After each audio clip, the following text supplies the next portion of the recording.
up? Welcome to the 6th episode of Let's Chat Eavesdrop Edition. My name is Joel, and as always, we have Marianne, Sekwang, David, and Dylan from our Scripture Union Youth Team. We also have my fiance here with us, Ethan, and it's so good to have you all back. Last episode, we talked about conflict and how to deal with conflict. On this episode, we're talking about some things that could actually flow from the previous episode. That is, does age and does race actually matter when it comes to a relationship? So maybe just to start off, Marianne, age-wise, when you were growing up, did you ever think that you would get together with a guy that was younger, older, and where is Daniel on that? Since I don't think we know Daniel's age. I'm not sure if he's sensitive about revealing his age. Okay, yeah, just older or younger than you, it's fine. Yeah. I think that in the culture that we are brought up in an Asian culture, and perhaps even during the period in which I was growing up, the typical understanding, although it was unspoken now, right? But the typical understanding of the way normally that relationships or marriages would be like is that you would find a guy who is older than you. And to be honest, it was never really like a concern. Like when I thought of myself getting married, I never thought of, if I thought of myself getting married, that is, I never thought of like necessarily having to find a guy who was older than myself, but rather like maybe a guy who I felt was more mature. Mature in the sense that he knew how to carry himself. He was mature in the faith, that kind of a thing. So where does Daniel stand on that spectrum? He's older. He's a senior to me by three years. Yeah, but sometimes I do feel there's this baby side of him that makes me feel like he's 3 years younger than me. Okay, interesting. Dylan, maybe you want to share. Growing up, did you ever think you get together with someone older, younger? I mean, for me, it's a bit different because being youngest, I think is a bit awkward dating someone who is like older, because it would be like another older sibling vibe. Having like how do I say 2-3 other siblings, I think it's a bit like weird, because my friends asked me before, like I've never really considered it, especially older ages. I don't know, I don't really have a preference, but I'm more on like peers, because like that's the typical people I hang around with. Yep. But I did think like, maybe if I get older, it might change. Yeah, it might change. But as of now, my personal preference would be like peer, not too far. Yeah, not too far. Funny enough, growing up, I've always had the idea like, oh no, must either date someone same age or someone younger. Because, date a girl older seems a bit weird. But the older I got, the more I realized that there,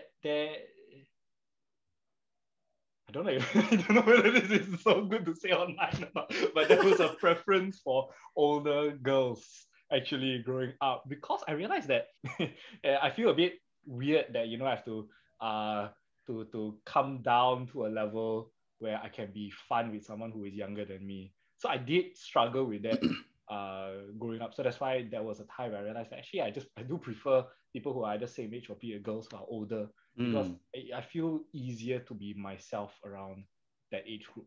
So for me, it's a bit funny, because when I was 15, 16, 17 years old, I remember liking older girls.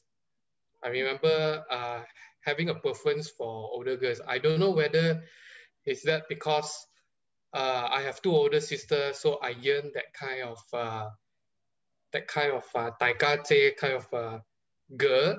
And then when I got older, when I was about, I think, over the 24, 25-year-old mark, then I started liking or admiring, okay, not liking. It looks like I got liking a lot of people. Liking younger people. But I started admiring younger people. Yeah. And I actually dated someone who is 7 years younger than me before. So I have a lot of experience in regards to that. No? Okay, interesting. V, you want to answer this?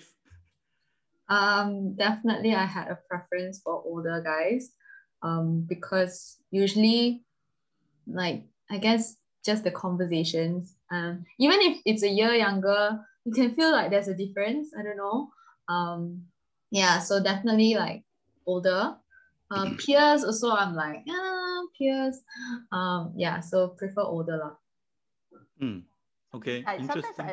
Sometimes I do ponder if the reason why in general, like the idea of like maybe say having in general, of having maybe a man who's older in the relationship is also because of the way in general, also generalizing again, the rate of maturity, maybe because it's also slightly biological, right? That you know, boys tend to mature at a later phase than girls do. So girls start taking stuff a bit more seriously. You notice, like, I mean, when we work with school students, and you know, notice the difference, right?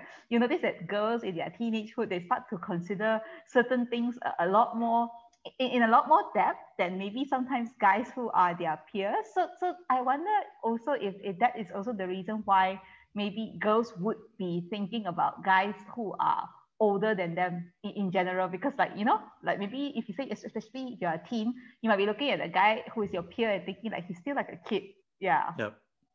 I think generally, I don't know, my own experience has been complete opposite to Kwang, which is similar to David lah. Like I think I would have thought that I would have someone about my age or older, but you know, obviously, I mean that was what I thought right until, you know, I got together with Ethan. But yeah, so that was something totally out of left field that God just brought into my life. But yeah, I never thought that I would get together with someone who was more than 2 years younger than me. So about a peer means 1 or 2 years younger than me at most, if not same age or older. So that would have been my experience. But since David and Marianne also has experience in this, maybe I can ask David first. What was the most challenging thing for you, having dated someone with an age difference like that? Honestly, there was no challenge. It was kind of amazing how we managed to sync in a lot of ways. Even playing video games, like I love playing video games. She liked playing video games. So it was like everything all good. But there was a lot of exterior circumstances. I think if age does bring challenges and obstacle to a relationship, a lot of it has to do with external circumstances. One of it is that because I'm working, when I'm 24, 25, I started working, but she was still in college. So she didn't go through a lot of stages of life yet. Yeah. And, you know, talking to my mom and my auntie, they're very frank. They tell me like, because someone haven't gone through a lot of stages in life, their preference may change in a relationship. They may like, maybe they like someone from their class. They suddenly they will have a PMF, that they will have changed their preference, their identity, their characteristics. So that was actually how my whole dating thing with this 7 years younger person ended. Yeah, it was because halfway through her college, she changed her preference and then maybe she wanted a different thing in life. Yeah.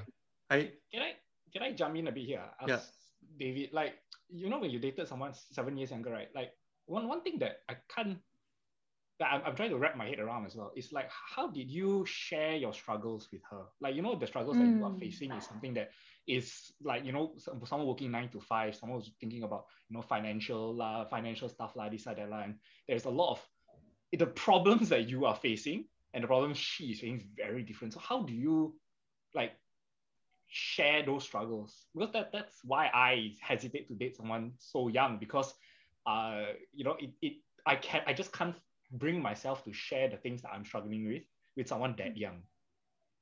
Yeah, I to a certain extent, I think spiritual maturity plays a role. So doesn't mean that she hasn't started working, she cannot encourage you in terms of works and struggle and whatnot. Yeah. But in practical sense, I wasn't sure. I mean, I throughout the entire journey, I did share a lot of what I struggle, work and everything, and she did listen lah. Now, whether she listened into her heart and she really understands, I don't know lah. I did say like, oh, do you actually know what I'm going through. Yeah. We didn't come to that point lah. Can I chip into what David is saying just a little bit, because I think it's riding on the same thing lah. So this is not about age, but it's also related to what David is saying that leads to the fact of like spiritual maturity lah. So for example, like when Kwang brings up the difference, okay, this girl is studying, you are working. How can she be able to relate to you? So I think in a similar way, if I bring Daniel and myself into the picture, right, he's been working in a corporate setting for the longest time. I've been working in full-time ministry my whole life, right? And so between the two of us, maybe because Daniel is involved in serving, so he understands some parts of my struggle in terms of serving lah. But as to like corporate experience and stuff like that, I'm totally clueless, you know, because I've never been in that situation before. But like David mentioned, it doesn't necessarily mean like, oh, I don't know anything, so therefore I cannot help you lah. At the end and the bottom line of it is actually spiritual maturity lah. So I think even in thinking about this, right, and thinking about the concept of age, I've only had 2 official relationships all my life. And funny enough, actually when I come to think about it, the 2 of them are the same age. That means 3 years my senior. And sometimes I feel it's funny because my elder sister, she's 3 years older than me. And I tend to think of my elder sister as somebody who's a lot more older than myself. I mean, if you grow up with older siblings, you understand what I mean, right? But I guess with this, with say Daniel and with the first guy whom I was in a relationship with, age was similar. But one thing that struck me, and that's the similar sounding thing to what David said, is the difference of maturity. I'm not just talking about like spiritual maturity, but emotional. Social maturity, correct. So the first guy, he's a great guy, God fearing, very intelligent, etc. Like that, lots of props to him lah. In many ways, I could not measure up to him, but I think that in a lot of ways, in terms of maturity, he lacked a lot. So I think when it came to trying to work things out, it was as if there was an area of social, like you say, social and emotional maturity that maybe he was not so in tune with, that made it difficult. Whereas I think for Daniel, I found in him like a form of maturity that I could look up to, both spiritually, both emotionally, and also in the way he handled situations. So maturity is a big word, and I think it's not just like spiritual maturity, but it's also in the way that they carry themselves, handle themselves, or experience things in life lah. Yeah, I mean, to put out a disclaimer straight away, I think everybody has their moments of immaturity. Okay, I think at whatever age you are, I won't even call it immaturity lah, but you know, there are times where you might feel down, where you might feel demotivated, and I talk about this in previous episodes as well. I think Marianne and Daniel also talked about it in the previous episode on conflict, where you know Daniel and Marianne have their Eeyore moments. So I think let me just put a disclaimer out there. It doesn't mean that just because you are down, or just because you feel emo, for that matter, you are just an immature person. You might have an immature moment, but it doesn't make you an immature person. I have something to add to Marianne's thought, but maybe I just go to Ethan about, you know, what challenges have you faced in terms of dating someone that is older or a different age group? Maybe it's not the age, maybe it's just the personality, but like I would like be so happy like going out like 3-4 places in one day, and then after like the first day, then Joel was like, okay, time to go home. Then I'm like, what? Yeah, that's a personality issue. Some people might say I'm old, but yeah, okay, maybe it's because I'm getting old. That's not an old thing. No, it's not an old thing. That's not an age thing. I might argue it's an age thing. I think think it's a bit of an age thing as well lah. Age plays a part when I reach that age. Age plays a part in it, but I think it's also like the personality. For me, I don't think it's really like a problem. If anything, it's like a good thing lah. It's like a lot more years of experience, and I guess it's like can see like more far-sighted than just like the whatever it's like what we're at the moment or what we're facing, and it just gives a broader view. I don't think there has been like okay, maybe sometimes like references like to bands and TV shows. And I'm just like, what? But then again, I'm not like super into the media. Yeah. But yeah, other than that, I don't think age was a very big deal. Okay. Maybe I can share a bit because I think obviously I found a lot in common with Yifan when we got together, and that's why we actually decided to get together and pursue a relationship. But the one thing I think we really struggled in the beginning of our relationship was the community, because my peers are well, at least the people that I'm really, really close to, other than one person that I can think of, are about my age or a bit older than me. And of course, Even's friends are about her age, or some of them are even younger than her. Yes, she has some friends that are older than her as well, but I found it really difficult to connect with the people that were younger than her. And as what Marianne mentioned just now, so sometimes it's not my partner's social maturity or emotional maturity. Sometimes it's your partner's friends.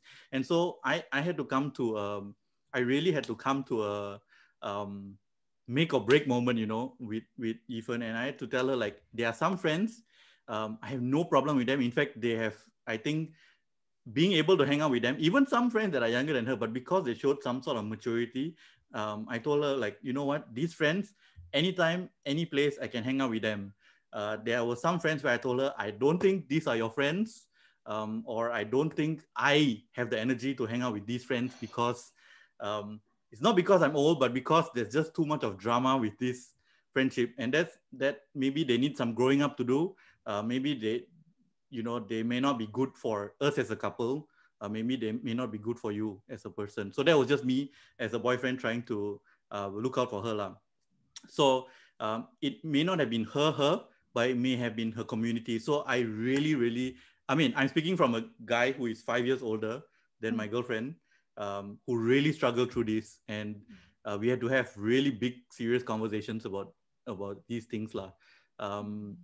Yeah, so I guess that would have been one struggle. So for those of you who might be thinking about or are dating someone that is younger than you, maybe your partner or your boyfriend or girlfriend may not be actually the challenge. Maybe it would be their community. So it's something to just think about lah. But as a couple, or as two people, we have made it a point to obviously try to be people who bring different groups together. We have tried to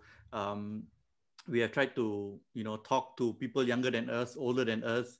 Obviously, I think in our first or second episode, I even talked about how in church is so important, and how one of the deciding factors of me getting together with Ethan was that I saw that she could be an older sister to the people that I look under. And so that was what I really appreciated in what I saw in Ethan lah. So yeah, so that showed maturity in her that I appreciated very much.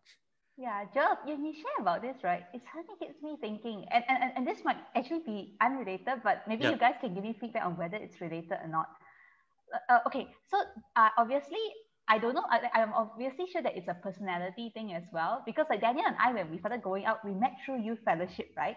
So Daniel always has a heart to serve, and wherever there's a space that no one wants to fill, he'll fill it, right? Okay. And of course, I almost all my life have been working with young people, right? Yeah. So in a sense, although I'm an auntie in a way, but I'm able somehow to connect with youth in my own way lah. I think one of our biggest struggles, and this is in terms of service and community as well, was that Daniel, he served very faithfully in youth ministry together with me. And I think both of us took on something like a pseudo parent role, like we would take care of the kids. But I think Daniel struggled in the sense that he never really, youth was something that he couldn't get. Like he couldn't communicate, he couldn't be part of, whether it was age related or a personality plus age related, I'm not too sure. But I think it came to a point where I recognized, like, okay, if we really want to serve together, I don't want Daniel to be serving in a way that it's really tough for him. You know what I mean? It's really tough and it's taking out a lot on him. So that was there lah. And then now we find that our community is very much consists of very old people. Okay.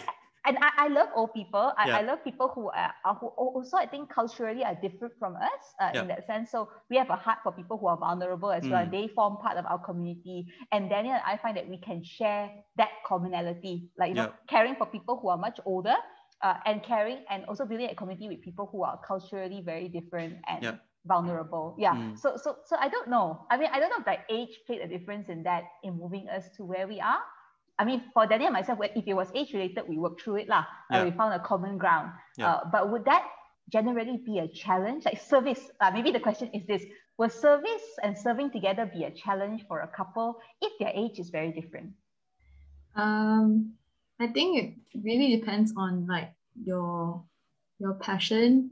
I don't think age will play such a big factor. Yeah, I think like it might be more tiring for the person who is like not as natural in that particular, like, you know, field of serving. But I think it's okay lah. Like, yeah. But I'm not sure how long it will last. Yeah, it'll be quite tiring after a while. I think we have to recognize that we don't know what the next season is. And we can only ask God to prepare us for the next season. For the season that we are in, at least that's what I can speak to. I mean, the way I knew Yifan was because she came to help in the CFs and because she was helping youths lah. So that's how I started to know her. As I've gotten to know her, I know that in church she's not as involved with the youth ministry in her church, but she's an incredibly adaptable person. So she has adapted to many different situations and circumstances and seasons in her life. So we talked about this very early on in our relationship as well, and youth being a big part of our ministry. And even if it's not a formal way of saying I'm involved in youth ministry in church, we knew that this was a demographic that we were going to serve for some time now, or at least in this season now.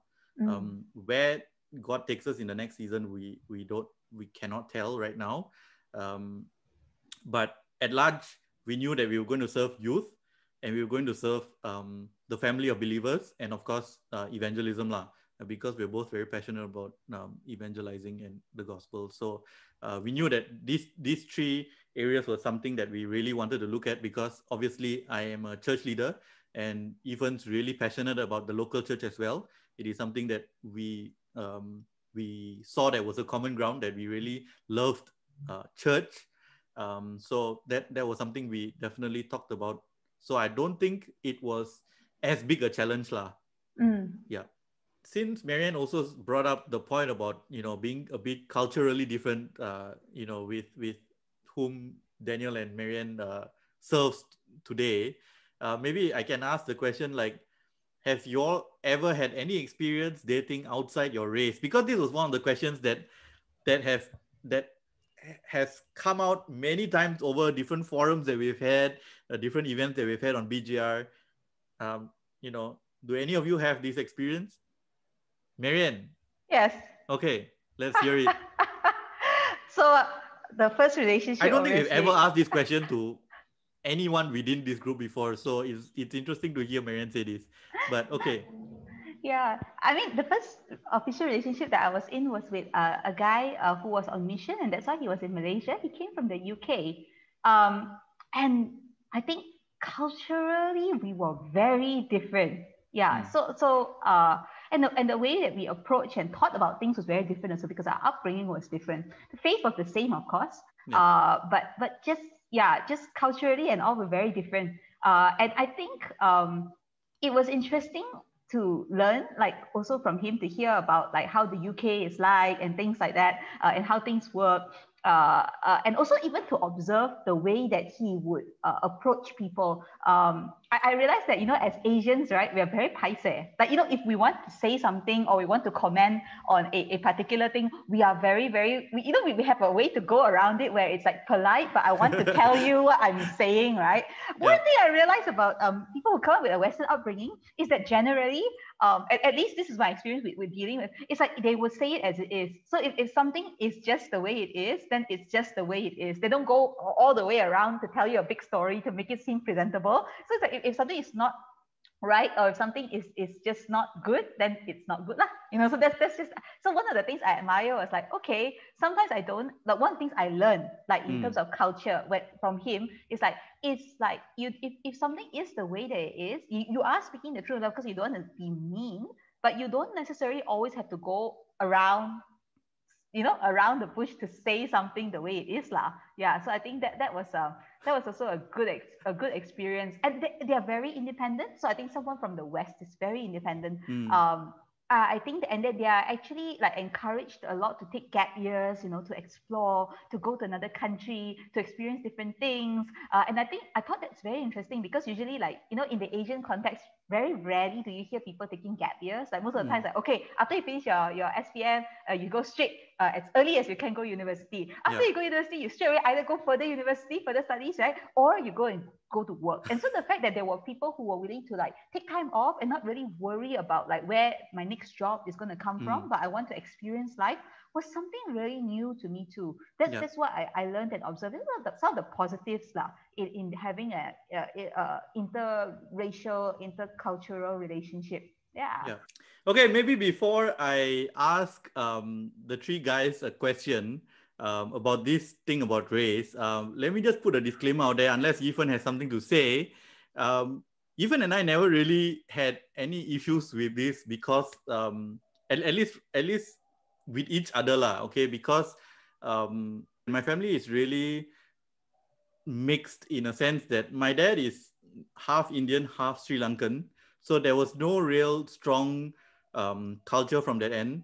And my mom is Chinese, and half of her side, my mom's side is all Nyonya. So there wasn't really a strong Chinese influence either. But arguably, in terms of traditions, I would guess there are some traditions that my family keep a bit more than even Ethan's family, Chinese-wise. So we didn't really face that many cultural differences when it came to our relationship. The race thing doesn't really matter. It's more of like the family culture that they have. Yeah, so my family, my mom is very particular about eating healthy, and it doesn't necessarily need to taste nice as long as there's like nutrients and like enough vegetables on the table and stuff. Whereas like B's family is like super indulgent, like super yummy food, and every time I go there, I'm like, yes, yum.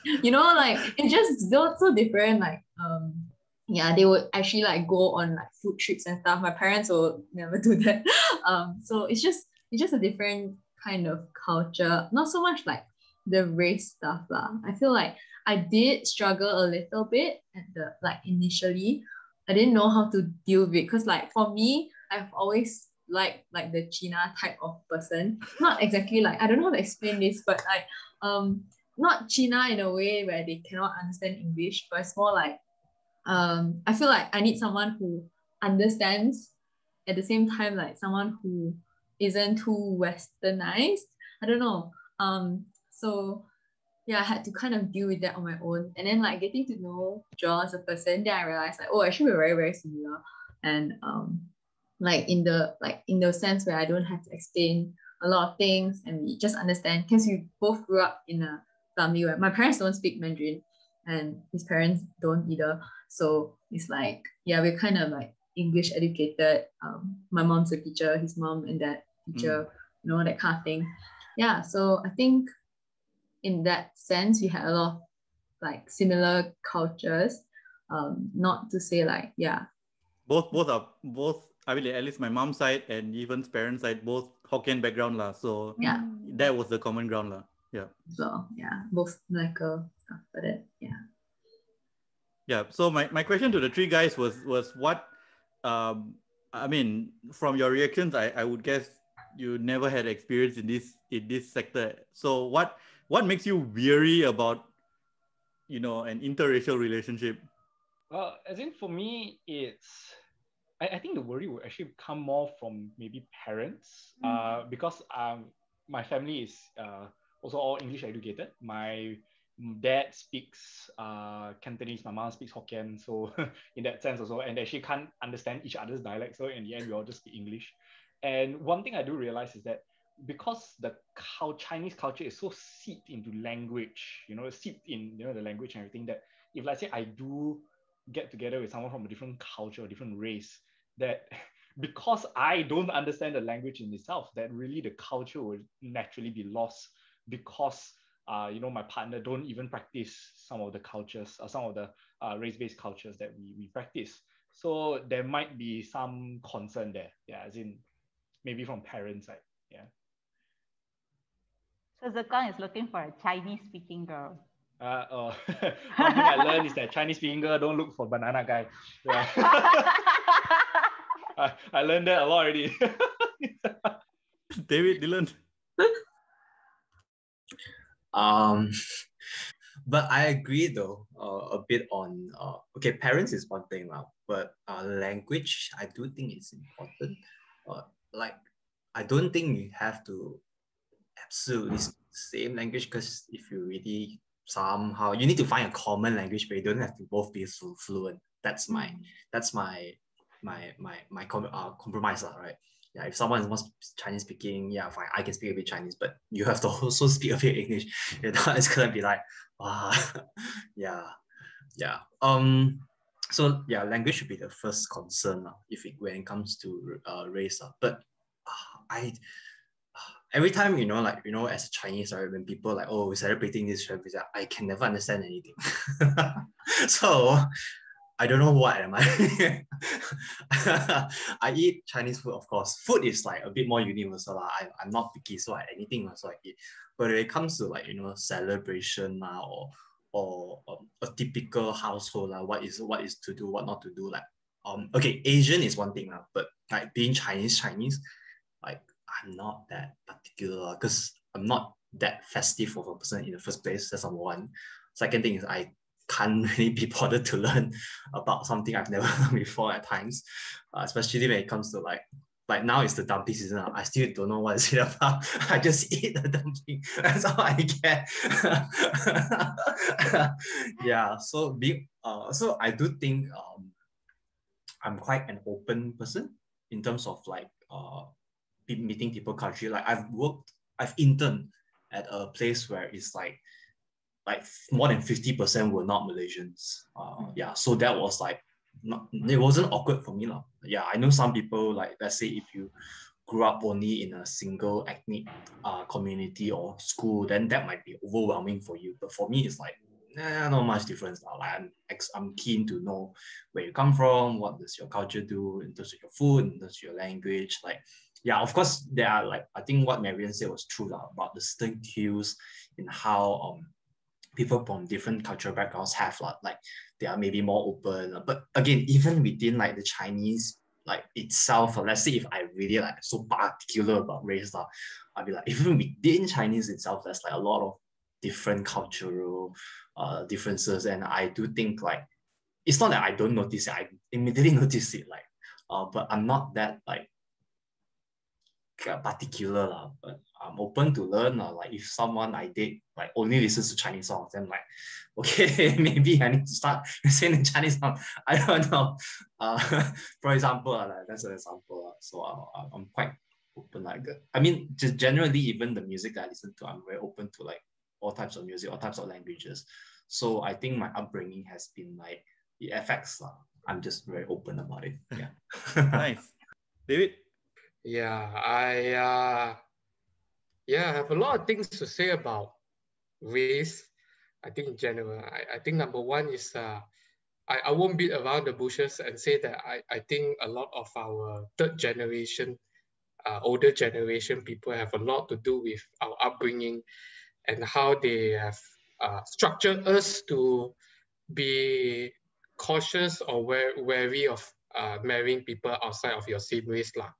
Yeah, I think it has a lot to do with how the previous generations have taught us.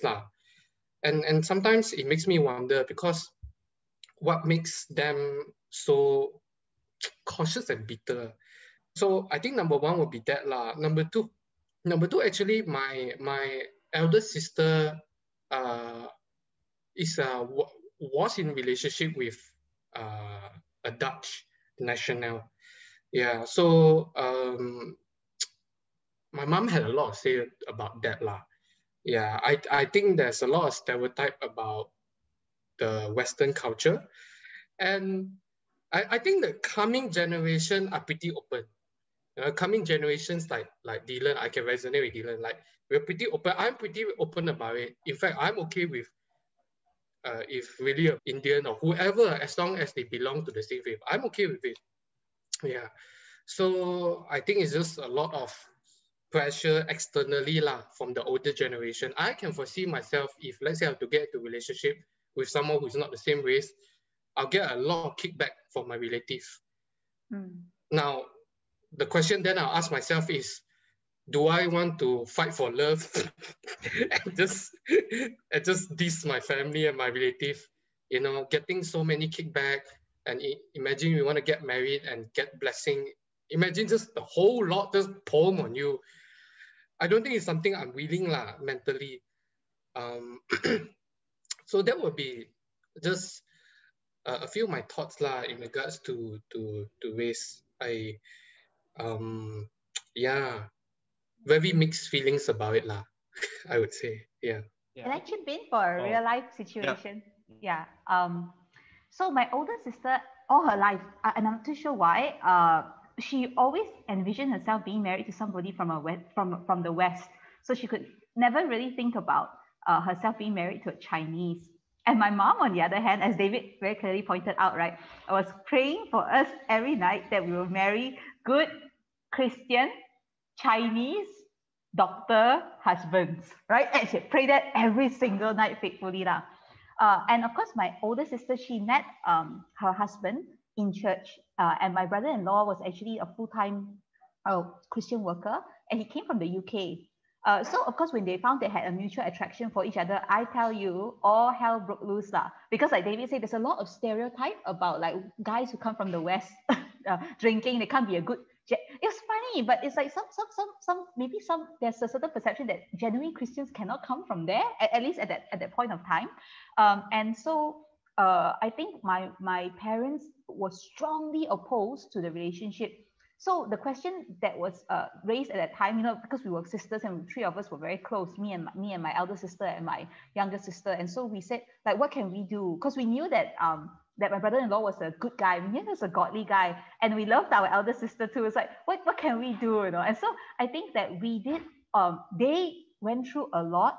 I think my brother-in-law was not allowed to step into the house for a huge time in the relationship. My dad was just totally put off, but you know, the one that was easy to work on was my mom lah. So there's a lot of like talking, you know, not just from my sister, but from us saying good stuff about him too, because you know, because we were observing him in church. We were also serving together in church, so we could tell my mom, like, actually he's a Christian, he's somebody who belongs to the faith, it's in the family of Christ. It just happens that he maybe has another skin color, is born from in another country, but that doesn't mean that you need to write him off. You know, why don't you just give him a chance and get to know him? And I remember, like, we were so excited the first time that my mom agreed to meet him in a fast food restaurant. And then from there, slowly but surely, my mom spoke to my dad, and I think through a lot of prayer, and it was a lot of pain and struggle, right, that finally my dad came to allow my brother-in-law to come into the house. And we were so happy, you know, all those little baby steps that we were taking, but we were seeing God at work lah.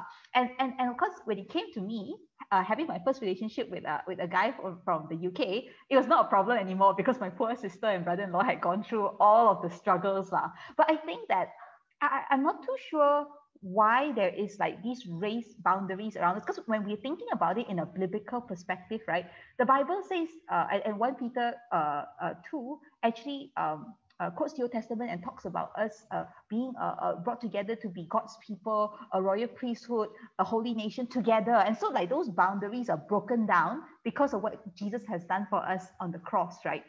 And so therefore, I think we too, as fellow believers in Christ, should be seeking to break down all these, like, you know, like preconceptions and dislike of somebody who maybe is just different from us based on the color of their skin, and learn to love one another the way Christ has first loved us lah. And if we see someone who is in the faith, who is maybe thinking of a relationship being in a relationship with somebody who is also from the faith but a different race, I don't think we should be so right to like tell them, oh, it's not going to work, or things like that, but we should encourage them lah.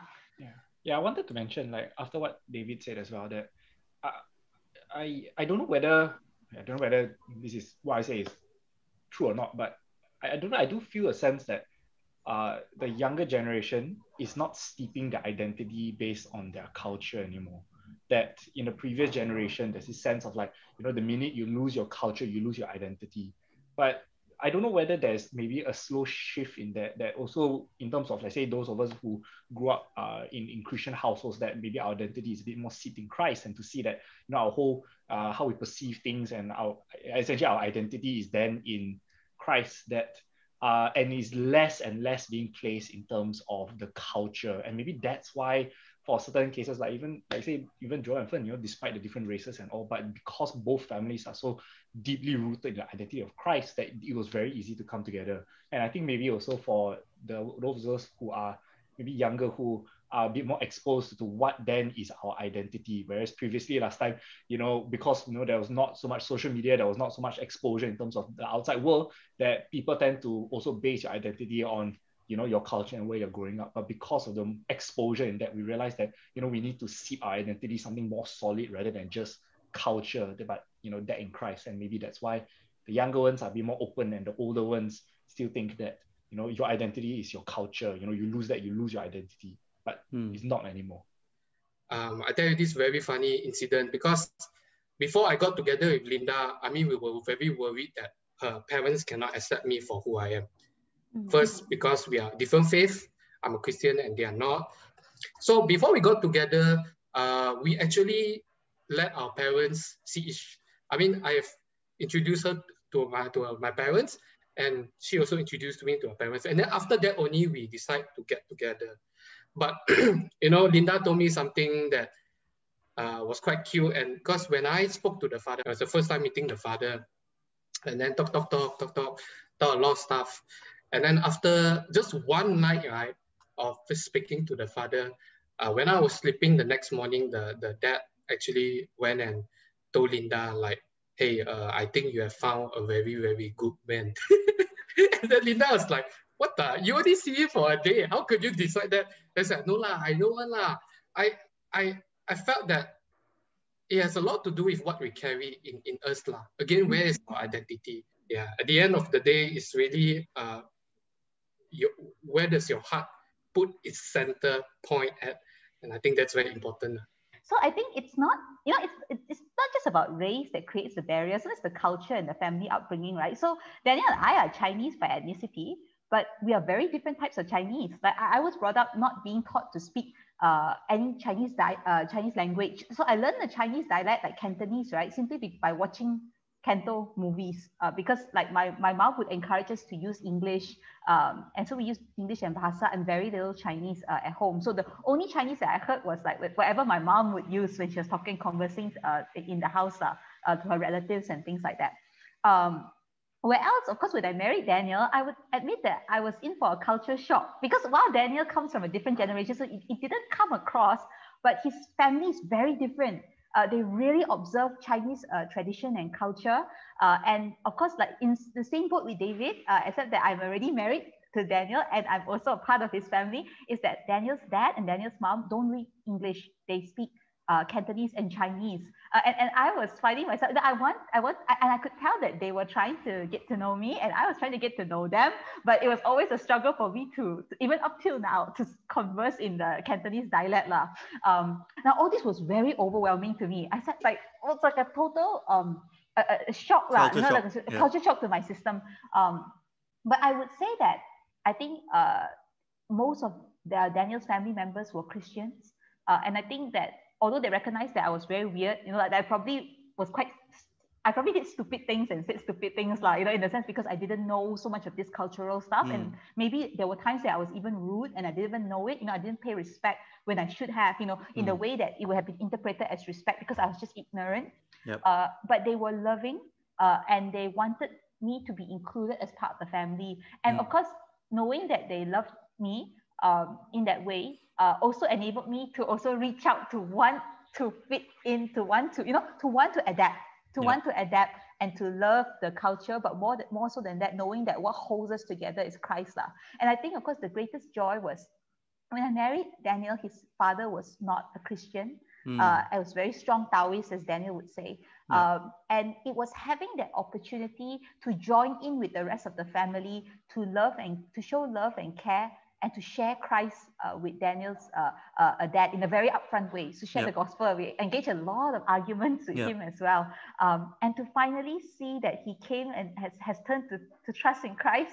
And beyond that, I think sometimes he outshines all of us in his fervor for Jesus. It's like, so, you know, it can put us all to shame. And to think about, like, what a joy it is to be in a family that, you know, you might have had so many cultural differences and things like that, but Christ drew us together, what he has done for us. And that's and one small trivia, just for all of us to have fun. When you think about it, right, in the Old Testament, do you know that the line of Jesus is the result of interracial marriage? Think about it, right? Think about Boaz. So he was like an Israelite, right? But who did he marry? Ruth. She was a Moabite. And then somewhere down the line, ta-da, that was Jesus. Now, I'm not putting this as a principle that interracial marriage should be practiced. No, but I'm just saying, like, hey, you know, there's this thing that's there in the Bible, and it's really nice to know. Yeah. So I love your conclusions from what Kwang was saying to David and now Marianne. And I think while it's time to go, I just want to add a few more things. I think I obviously won't be here if not for an interracial relationship. My parents come from two different races, and I think what Marianne shared is the ultimate testimony to see people being drawn to Jesus, whether it's through salvation or their faith just takes a whole new level, you know, in Christ. And that's what happened to my mom's dad, who was my grandfather, who was quite against my parents getting together in the initial stages. So it was really a big testimony for the family in itself. So so even as we talk about this topic, it is close to my heart, not just because of Yifan and myself, but really because of my background. My parents come from that background. Even when we talk about age, my mom is older than my dad, and now we belong to a church with at least 1/3 of the church couples are interracial marriage, and even age-wise, a lot of the couples that are in church right now, the women seem to be older than the men. So it's a very interesting dynamic, and I have been able to witness how God has been using this. So just as what the three of you have been saying earlier, Kwang, David, and Marianne, I think if you put Jesus at the center of even your relationship and your family, God is just going to work through it. You know, even when we talk about the ironies of me not wanting to date someone so much younger than me, you know, God brought Yifan into my life, and Yifan wanted a China person. God brought me into her life. So it doesn't really matter what you really you know, look for, or what you think you set in stone for yourself. But if God has his plan and you put God at the center of it, he will just open the door. It's just, so just let God do his thing. So with that, I just want to thank Marianne, Zekwang, David, Dylan, and Yifan for joining us for this episode 6 on the Let's Chat Eavesdrop Edition. Don't forget to subscribe, follow us on Instagram. If you want to ask more questions for us to answer and chat about, please feel free to do so also on Instagram at suuse.my. And we will see you on episode 7 of Let's Chat Eavesdrop Edition. See you all.